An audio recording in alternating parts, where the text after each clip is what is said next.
咁我自己基層出身，就媽媽咧好辛苦養大我哋兩姊弟，好多嘢咧得來不易，我自己好珍惜每一個機會。到我大學畢業嘅時候咧，咁我發覺辦公室都有啲悶，跟住媽咪毅然咁樣入咗美容呢一行，慢慢做就已經過咗20年啦，都創立咗 Elegant Beauty 啦。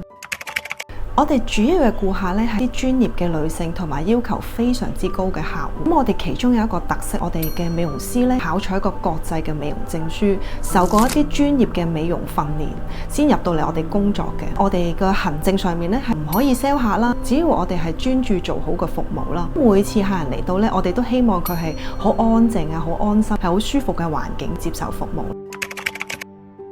咁其中有一個我覺得好值得考就係 Cdisco， 咁佢係一個瑞士嘅文憑，80幾個國家美容機構係認可。佢當中其實都好有難度嘅，因為佢要讀600小時嘅理論啦，再加400個鐘嘅實習，涵蓋皮膚學、身體結構、醫美嘅儀器，做一個有技術而且客製化嘅方案去設計俾你嘅客戶啦。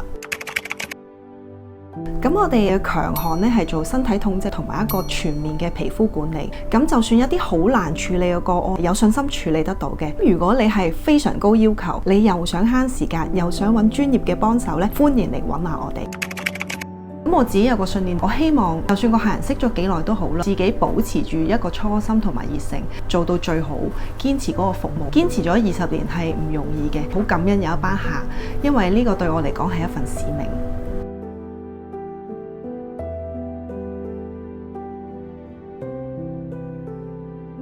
咁我哋 Elegant Beauty 咧已經20週年啦，咁我好感恩同埋好珍惜每一位嘅客人啦。咁我哋嚟緊下一個20年，我哋繼續見面啦。